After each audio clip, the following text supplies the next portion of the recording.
નમસ્તે મિત્રો, એના પછીના કેટલાક સ્વાધ્યાયના દાખલા ગણી લઈએ આપણે. ચેપ્ટર 4 સમતલમાં ગતિ, પેજ નંબર 86, અને એમાં સ્વાધ્યાયનો 4.8 દાખલો. 3 છોકરીઓ 200 મીટર ત્રિજ્યાવાળી વર્તુળાકાર રિંગમાં બરફની સપાટી પર સ્કેટિંગ કરી રહી છે. તે સપાટીની કિનારી પર બિંદુ P થી સ્કેટિંગ શરૂ કરે છે તથા P ના વ્યાસાર્ધ બિંદુ Q પર જુદા જુદા પથો પર થઈને આકૃતિમાં દર્શાવ્યા પ્રમાણે પહોંચે છે. દરેક છોકરીના સ્થાનાંતર સદિશનું માન કેટલું? કઈ છોકરી માટે તેનું માન તેની મૂળ સ્કેટિંગની પથ લંબાઈ જેટલું થશે? તો મિત્રો, અહીંયા આ વર્તુળાકાર માર્ગ છે અને એમાં આ વર્તુળાકાર સપાટી પર 3 છોકરીઓ A, B અને C સ્કેટિંગ કરે છે. એમાં P બિંદુથી શરૂ કરી અને 3 જુદા જુદા માર્ગે ગતિ કરી અને સામેના વ્યાસાંતે બિંદુએ પહોંચે છે. હવે વ્યાસાંતે રહેલા બિંદુએ પહોંચે ત્યારે આ એ છોકરી છે એને કાપેલું અંતર છે. આ બી છોકરી કરતા આનું અંતર વધુ છે, એના કરતા સી નું અંતર વધુ છે. આમ છતાં સ્થાનાંતરની વાત આવે તો સ્થાનાંતર એટલે P અને Q વચ્ચેનું લઘુત્તમ અંતર, એટલે આ PQ અને PQ એટલે આ વર્તુળનો વ્યાસ થશે. એટલે ખાસ યાદ રાખજો, અહીં દરેક છોકરીનું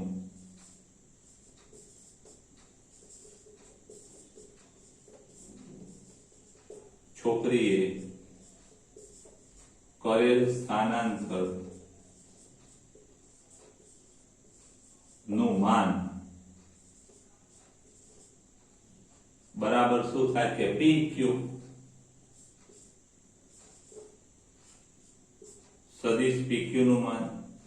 PQ એટલે વ્યાસ, ત્રિજ્યા 200 છે તો વ્યાસ કેટલો થાય? 2 ગુણ્યા ત્રિજ્યા r, 2 ગુણ્યા 200 એટલે કે 400 મીટર. એમાં મિત્રો આ પથ લંબાઈ આની વધુ છે, એના કરતા આની વધુ છે, અને આની જે બીની પથ લંબાઈ છે એ સ્થાનાંતર જેટલી છે. એટલે આપણે એમ કહી શકીએ કે છોકરી B અથવા B છોકરી માટે પથ લંબાઈ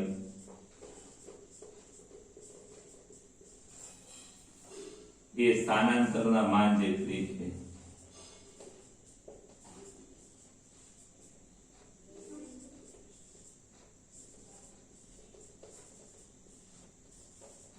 ખાસ યાદ રાખજો મિત્રો, આમાં એમ કે કોને વધુ અંતર કાપ્યું તો C એ વધુ અંતર કાપ્યું છે, એના કરતા A નું અંતર ઓછું, B નું અંતર સૌથી ઓછું, સ્થાનાંતર જેટલું. સ્ક્રીનશોટ લઈ લેજો મિત્રો.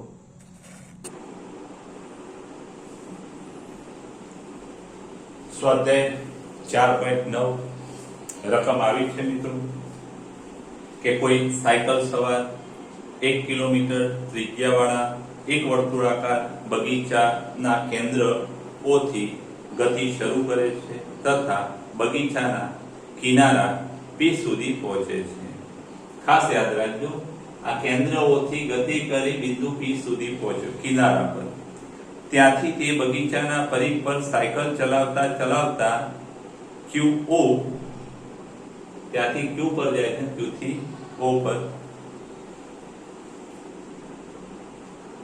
QO માર્ગે કેન્દ્ર O પર પાછો આવે છે. જો આ ચક્કર કાપવા માટે તેને 10 મિનિટ જેટલો સમય લાગતો હોય, ખાસ યાદ રાખજો મિત્રો, આમાં સમય કેટલો કે છે?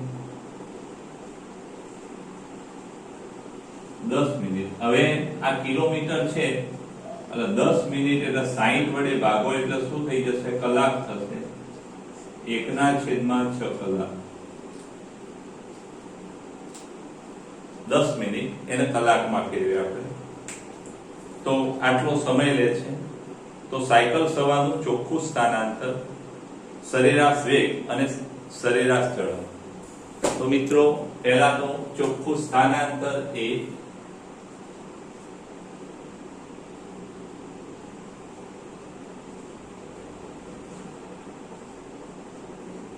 એ પરથી નીકળ્યો, ફરતો ફરતો પાછો એ પર આવ્યો, એટલે સ્થાનમાં થતો ફેરફાર 0. ચોખ્ખું સ્થાનાંતર કેટલું છે? 0. પછી બી સરેરાશ વેગ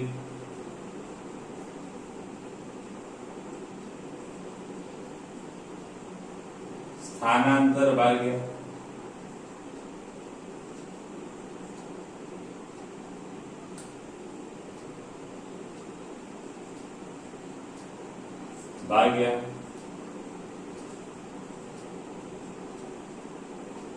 સમયગાળો અથવા સમય, પણ સ્થાનાંતર 0 છે, ભાગ્યા 1/6 એટલે 0 કિલોમીટર પર અવર. પછી સી માં સરેરાશ ઝડપમાં કાપેલું કુલ અંતર, તો સી સરેરાશ ઝડપ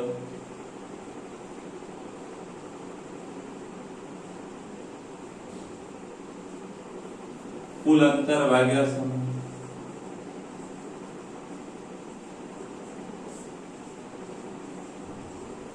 કુલ અંતર એટલે ઓપી વત્તા પીક્યુ વત્તા ક્યુઆર.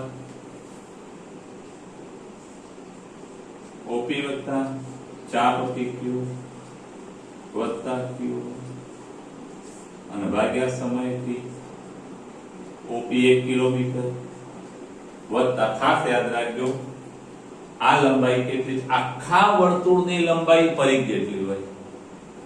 આખા વર્તુળની લંબાઈ કેટલી હોય? પરિઘ જેટલી. એટલે આખા વર્તુળની લંબાઈ પરિઘ, તો આ પરિઘનો ચોથો ભાગ છે. એટલે આપણે એમ કહી શકીએ કે 1/4 ગુણ્યા પરિઘ અને વત્તા 1 મીટર અને ભાગ્યા, ખાસ યાદ રાખજો મિત્રો, માટે સરેરાશ ઝડપ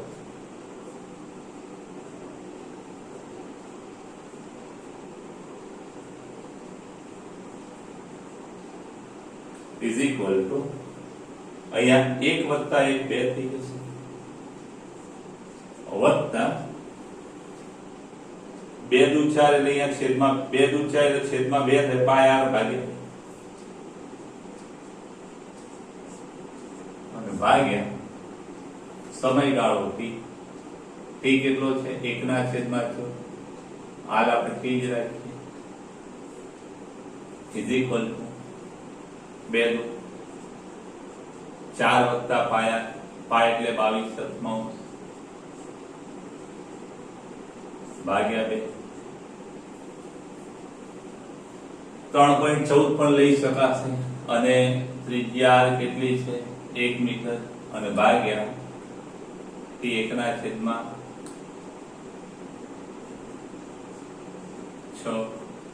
કલાક. 4 7 પણ આપણે લસા લઈએ, 7 4 28 વત્તા 22 ભાગ્યા 7 છેદમાં અથવા ભાગ્યા 7 છેદમાં 1/3. છેદનો છેદ ઉપર જશે મિત્રો, એટલે કે 3 ગુણ્યા છેદનો છેદ ઉપર 28 ને 22, 28 ને 22 કેટલા? તો 2 4 50 ભાગ્યા 7 1 150 ભાગ્યા 7. 150 ને 7 વડે તમે ભાગશો તો 7 દુ 14, 15 વિધિ 1, 7 એકા 7, 8 9 10, 3 7 4 28, 29 30 2, 7 3 21. એટલે આ સરેરાશ ઝડપ આટલા થાય કિલોમીટર પર કલાક. મિત્રો જરા તમે અહીંયા ગણતરી 3.14 લઈ ગણી શકો છો. અહીંયા 3.14 કેલ્ક્યુલેટરમાં 3.14 ભાગ્યા 2 કરવાના. આ રીતે પણ ગણતરી કરાય આની કે 2 વત્તા ગુણ્યા 1 ભાગ્યા 2 અને ભાગ્યા કેટલા? t 1/6. આ ગણતરી આ રીતે પણ થાય, ખાસ યાદ રાખજો મિત્રો. અહીંયા 2 વડે ભાગો, 2 એકુ 2 વત્તા 2 એકુ 2 2 7 14 આવું થશે, સોરી 2 × 2 2 5 10 અને 2 × 2 7 14 આટલું થશે અને અહીંયા 1/6 છેદનો છેદ ઉપર જાય 2 ને 3.57 6 વડે ગુણી કાઢવાના 6 સીધા 42 6 સીધા 42 વિધિ 4 6 પંચા 30 30 ને 4 34 વિધિ 3 36 18 19 21 આ રીતે પણ તમે ગણી શકો મિત્રો આ ગણતરી આ રીતે પણ તમે કરી શકશો બેમાંથી તમને જે ફાવે તે સ્ક્રીનશોટ સરસ લઈ લેજો અને સારા અક્ષર ઉતારી દેજો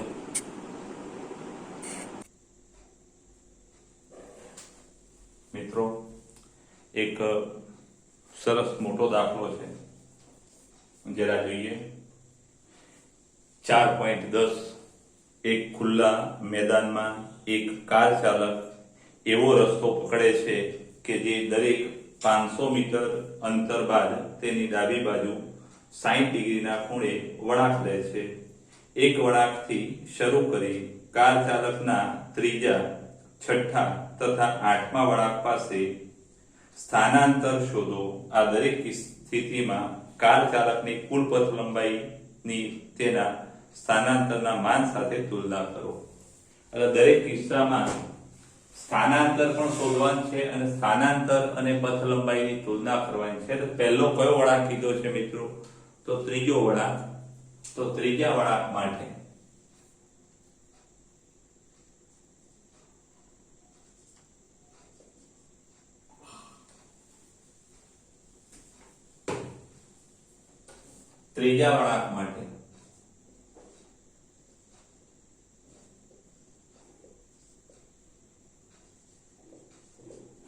ખાસ યાદ રાખજો મિત્રો કે નિયમિત ષષ્કોણ હોય આ નિયમિત ષષ્કોણ બન્યો ખાસ યાદ રાખજો 60 ડિગ્રી એ વળાંક અહીંથી એ બિંદુ આગળથી કાર ચાલક ગતિની શરૂઆત કરે છે ખુલ્લું મેદાન છે અને એ ખુલ્લા મેદાનમાં એ 500 મીટર અંતર કાપે પછી ડાબી બાજુ 60 ડિગ્રીનું એ શું કરે છે વળાંક લે છે પાછો 500 મીટર અંતર કાપશે પાછો 60 ડિગ્રીનું વળાંક લેશે પાછો 500 મીટર અંતર કાપશે પાછો 60 ડિગ્રીનું વળાંક લેશે પાછો 500 મીટર પછી 60 ડિગ્રીનું વળાંક પાછો 500 મીટર પછી 60 ડિગ્રીનું વળાંક લેશે આવા એ આટા માર્યા કરે છે દર 500 મીટરે 60 ડિગ્રીનું શું કરે છે વળાંક લે છે અથવા તો રોટેશન કરે છે પાછો સીધો જશે 500 મીટર જશે અને પાછો 60 ડિગ્રી વળશે પાછો 500 મીટર પછી 60 ડિગ્રી વળશે અને આવી રીતે એ ગાડી ચલાવે છે કાર તો ખાસ યાદ રાખજો એ પરથી ચાલુ કરે છે એટલે પહેલો વળાંક બીજો વળાંક ત્રીજો વળાંક ચોથો વળાંક પાંચમો વળાંક છઠ્ઠો વળાંક પછી પાછો 7મો 8મો 9મો 10મો આપણા 8મા વળાંક સુધી લેવાનું છે હવે ખાસ યાદ રાખજો પહેલો વળાંક બીજો વળાંક અને ત્રીજો વળાંક ષષ્કોણમાં કુલ 6 વળાંક થાય એટલે પાછું એ બિંદુ આવી જાય અને આ નિયમિત ષષ્કોણમાં ખાસ યાદ રાખજો મિત્રો નિયમિત ષષ્કોણમાં ષષ્કોણના શિરોબિંદુથી કેન્દ્ર સુધીનું અંતર છે એ ષષ્કોણની બાજુના માપ જેટલું થાય કારણ કે નિયમિત ષષ્કોણમાં આ ખૂણા બધા 60 ના બનશે ખાસ યાદ રાખજો એક વર્તુળ પરથી તમને સમજાવી દઉં કે આ વર્તુળમાં તમે નિયમિત ષષ્કોણ લો તો નિયમિત ષષ્કોણ છે એ અહીંયા કેટલો ખૂણો બનાવતો હોય 60 ડિગ્રીનો ખૂણો બનાવતો હોય આ 60 ડિગ્રીના ખૂણે તમે આ રીતે ષષ્કોણ બનાવો બીજો 60 ડિગ્રી ત્રીજો આ રીતે 60 ડિગ્રીના ખૂણે તમે આ રીતે બનાવશો તે આખો અને આ 60 ડિગ્રીનો બને ષષ્કોણમાં અહીંથી તમે આ અહીંયા આમ દોરો તમે આ ખૂણો કેટલો બનશે 60 ડિગ્રી એટલે 60 + 60 + 60 + 60 + 60 એટલે 60 1 2 3 4 5 અને 6 વખત રોટેશન કરો એટલે 6 6 36 એટલે 360 ડિગ્રીનું પરિભ્રમણ થઈ જશે એટલે ખાસ યાદ રાખજો મિત્રો કે આ ષષ્કોણમાં આ 60 હોય અને આ 60 હોય તો આ બે સરખા થશે આ 60 અને આ બે ખૂણા સરખા એટલે 60 હોય તો આ બે પણ 60 60 થવાના એટલે આ પણ આ થવાનું એટલે ખાસ યાદ રાખજો મિત્રો નિયમિત ષષ્કોણ બને છે એટલે આપણે ત્રીજા વળાંક માટે આ આખા વર્તુળનો શું બનવાનો? વ્યાસ બનવાનો. એટલે આપણે એમ કહી શકીએ ત્રીજા વળાંક માટે સ્થાનાંતર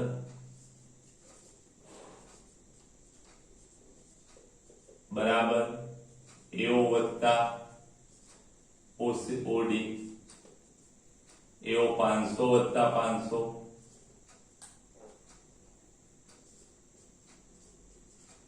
500 ને 500 1000 મીટર. કિલોમીટરમાં ફેરવવું હોય તો ફેરવી શકાય. હવે પથ લંબાઈ સાથે તુલના કરવાની છે. પથ લંબાઈ તો 3 વળાંક લે 500 વત્તા 500 વત્તા 500 એટલે કેટલા? ત્રીજો વળાંક એટલે 3 ગુણ્યા 500 1500 મીટર એટલે 1.5 કિલોમીટર. તુલના કરવાની છે એટલે માટે સ્થાનાંતર ભાગ્યા પથ લંબાઈ. તુલના એટલે બંનેનો ભાગાકાર. સ્થાનાંતર 1 ભાગ્યા 1.5. આને આપણે આમ કહી શકીએ 2/3. ભાગાકાર કરશો તો તમારો જવાબ આવશે 3 6 18.66 અથવા 0.67. આ પણ ચાલે, આ પણ ચાલે, આ પણ ચાલે. ખ્યાલ આવી ગયો? પછી છઠ્ઠો વળાંક, બીજો પ્રશ્ન છે છઠ્ઠો વળાંક. તો છઠ્ઠા વળાંક માટે ખાસ યાદ રાખજો, એ આગળથી ચાલુ થયા ફરતા ફરતા છઠ્ઠો વળાંક એટલે ત્યાં જ આવે. એટલે સ્થાનાંતર કેટલું?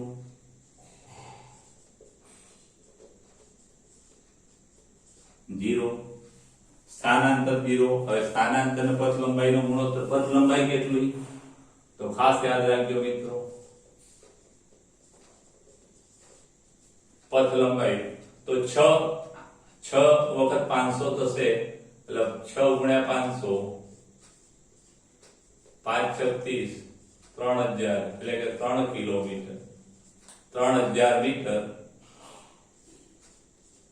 એટલે 3 કિલોમીટર. સ્થાનાંતર ને પથ લંબાઈનો ગુણોત્તર કેટલો મિત્રો? અહીંયા ભાગ્યા પથ લંબાઈ.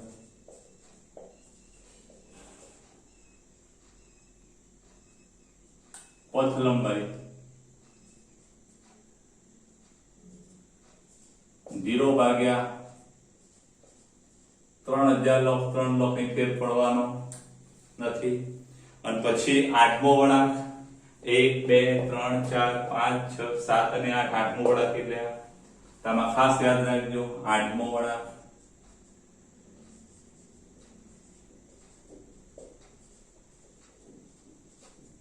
આઠમા વળાંકમાં સદિશ A અને સદિશ B વચ્ચેનો ખૂણો 60 છે. ખાસ યાદ રાખજો A અને B વચ્ચેનો ખૂણો કેટલો છે? 60 છે. એટલે પરિણામી સદિશ AC નું સૂત્ર શું થશે? તો કે AC² બરાબર AC બરાબર સ્થાનાંતર પહેલા સુધી AC સ્થાનાંતર આપણું AC તો શું થશે? AC બરાબર વર્ગમૂળમાં AB² વત્તા BC²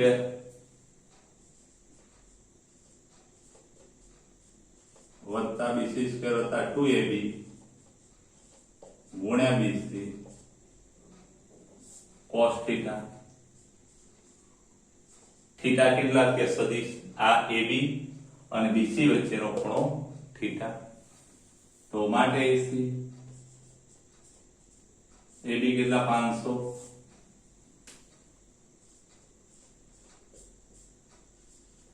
વત્તા 500 નો વર્ગ વત્તા 2 AB 500 ગુણ્યા 500 અને ગુણ્યા cos 60. આ ખૂણો કેટલો? AB અને BC વચ્ચેનો 60. અને માટે AC ઇઝ ઇક્વલ ટુ કેટલા? તો 500 નો વર્ગ 5 નો 25 વત્તા 500 નો વર્ગ વત્તા 500 નો 2 ગુણ્યા 500 ગુણ્યા 500 cos 61 ના છેદમાં 2 એટલે આ બગડા ઉડી જાય અને માટે 80 કેટલા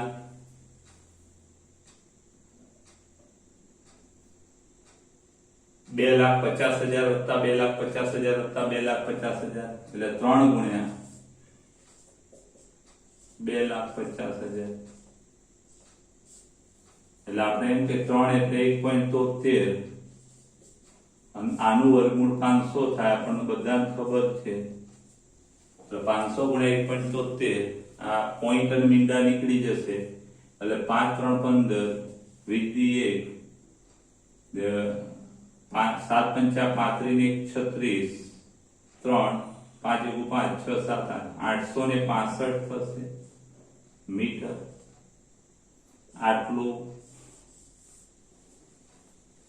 આટલી પથ લંબાઈ થશે પથ લંબાઈને સ્થાનાંતરનો ગુણોત્તર તો સ્થાનાંતર કેટલું થશે અહીંયા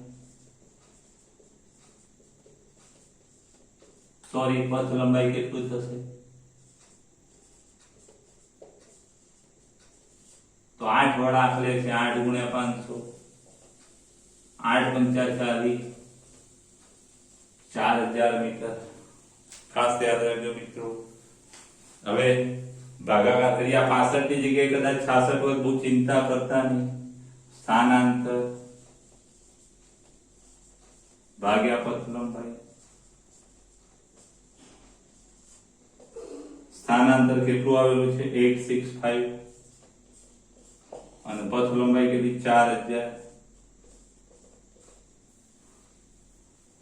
ખાસ યાદ રાખજો આનો ભાગાકાર કરતા 2165.2165 આવશે મિત્રો ખાસ યાદ રાખજો આ શોધવામાં ખબર પડવી જોઈએ તો આ AB અને BC વચ્ચેનો ખૂણો કેટલો છે 60 છે આપણે બીજી આકૃતિ આવી આવે છે પાંચમું જ લેક્ચર ખાસ જોઈ લેવાનું 4.5 આવું એક આપણે આકૃતિ દોરેલી ખાસ યાદ હશે આ ખૂણો થીટા આ ખૂણો પણ થીટા આ સદિશ A આ સદિશ B આવી આકૃતિ વાળી એક થિયરી આવી ગયેલી છે પરિણામી સદિશ આ સૂત્ર હતું કે r સ્ક્વેર r બરાબર વર્ગમૂળમાં a square plus b square હતા 2ab અહીંયા ab ની જગ્યાએ ab અને bc છે એટલે a ની જગ્યાએ ab છે બાજુ અને b ની જગ્યાએ bc છે બાજુ ચાલો સ્ક્રીનશોટ લઈ લેજો સારા અક્ષરે ઉતારી દેજો મિત્રો નેક્સ્ટ દાખલો 4.11 એક મુસાફર એક નવા શહેરમાં સ્ટેશન પર ઉતરીને ટેક્સી કરે છે સ્ટેશનથી સુરેખ રોડ પર તેની હોટલ 10 કિલોમીટર દૂર છે ખાસ યાદ રાખજો મિત્રો સુરેખ રોડ પર એટલે સીધું અંતર સ્થાનાંતર એટલે આ ટેક્સી ડ્રાઈવર માટે સ્થાનાંતર કેટલું છે પહેલા તો એની હોટલ માટે 10 કિલોમીટર સીધું અંતર 10 કિલોમીટર છે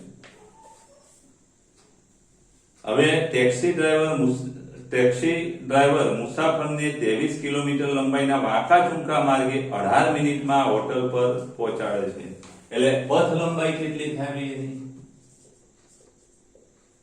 પથ લંબાઈ તો વાંકા ચૂંકા રસ્તે 23 કિલોમીટર અને આ માટે સમય કેટલો લે છે તો સમય t બરાબર 28 મિનિટ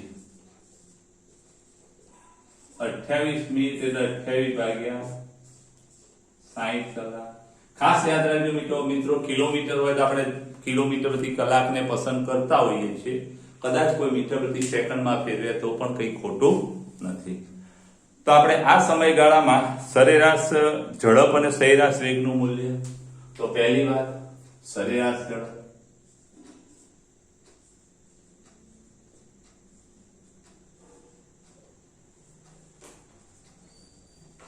સરેરાશ ઝડપ બરાબર શું થાય પથ લંબાઈ ભાગ્યા સમયગાળો અથવા સમય પથ લંબાઈ કેટલી ભાઈ વાંકા ચૂંકા રસ્તે એ તો 28 કિલોમીટર અંતર 23 કિલોમીટર અંતર કાપી લઈ ગયેલો છે અને ભાગ્યા 23 ભાગ્યા કેટલા તો કે 28 ભાગ્યા 60 છેદો છેદ ક્યાં જાય ઉપર જાય હવે જરા આપણે ગણતરી કરીએ 60 ગુણ્યા 23 કેલ્ક્યુલેટરમાં કરજો 60 ગુણ્યા 23 ભાગ્યા 28 60 ગુણ્યા 23 ભાગ્યા 28 કેલ્ક્યુલેટરમાં કરી જુઓ જલ્દી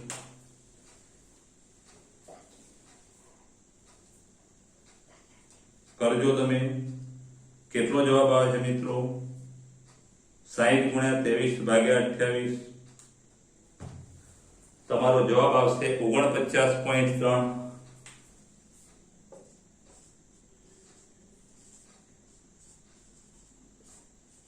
ખાસ કેલ્ક્યુલેટરમાં ગણતરી કરી જોજો 1 મિનિટ હું જરા કરી જોઉં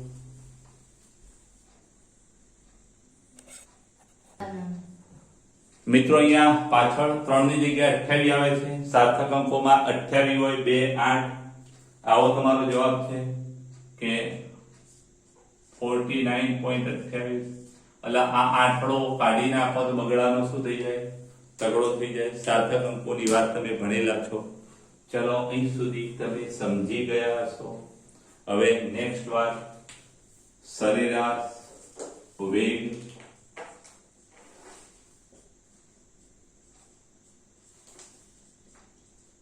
તો કે સ્થાનાંતર ભાગ્યા સમય સ્થાનાંતર કેટલું છે સીધું અંતર 10 કિલોમીટર છે અને સમયગાળો કેટલો 28 ભાગ્યા 60 એટલે 600 ભાગ્યા 28 કરવાના આપણે 600 ભાગ્યા 28 એટલે 21.42 તમારો જવાબ આવશે 21.42 ખાસ યાદ રાખજો આમાં 42 ની જગ્યાએ 43 તમે લખી દો તો પણ ચાલે પાછળ આંકડો આવે છે એટલે આના આપણે 21.8 ઉમેરી 8 કાઢી નાખીએ તો 2 ના 3 થશે શું આ બંને સમાન છે તો કે ના સરેરાશ ઝડપ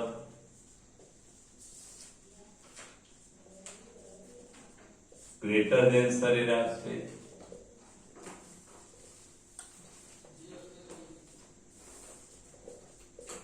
સરેરાશ વેગ કરતા સરેરાશ ઝડપ મોટી છે કારણ કે રસ્તો સુરેખ પથ વાળો નથી એ વાંકા ચૂંકા માર્ગે લઈ ગયો છે દિશા ચોક્કસ નથી માટે આ બંને સમાન નથી આ દાખલા સારા અક્ષરે તમે ઉતારી દેજો